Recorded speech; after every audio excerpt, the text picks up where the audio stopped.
இன்றைக்கு கர்த்தர் நம்மிடத்தில் ஒன்றை எதிர்பார்க்கிறார். வெளிப்படுத்தின விசேஷம் 2:4. ஆனாலும் நீ ஆதியில் கொண்டிருந்த அன்பை விட்டாய் என்று உன் பேரில் எனக்கு குறை உண்டு என்று கூறுகிறது. நீ எவ்வளவு தூரம் கீழே விழுந்திருக்கிறாய் என்று சிந்தித்து பார். உதாரணத்திற்கு ஒன்று சொல்லுகிறேன். ஒரு கணவனும் மனைவியும் இருக்கிறார்கள். கணவன் அவளுக்கு தேவையான எல்லாவற்றையும் செய்கிறார், மரியாதையாக பேசுகிறார், திருமண நாளில் சர்ப்ரைஸ் பண்ணுகிறார். ஆனால் மனைவியோடு நேரம் செலவிடவோ தன் அன்பை வெளிப்படுத்தவோ முடியவில்லை.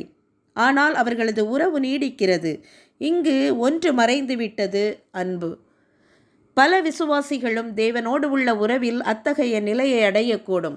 நாம் சபைக்கு செல்கிறோம், வேதாகமத்தை வாசிக்கிறோம், ஆனாலும் நம் இருதயம் மெல்ல மெல்ல கர்த்தரை விட்டு விலகுகிறது. ஒரு காலத்தில் நாம் கிறிஸ்துவுக்காக கொண்டிருந்த அந்த பசுமையான அன்பு இப்போது இல்லை.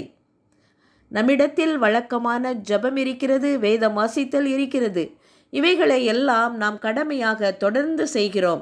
ஆண்டவராகிய இயேசு கிறிஸ்து நம் சேவையை மட்டும் விரும்புவதில்லை, நம் அன்பையும் விரும்புகிறார்.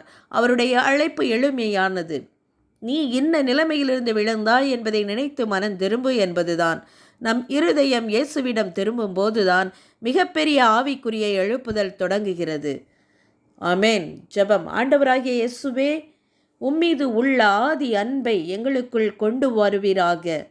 இதை கேட்கிற ஒவ்வொருவருக்குள்ளும் அந்த பசுமையான ஆழமான அன்பை திரும்ப கொண்டு வருவீராக.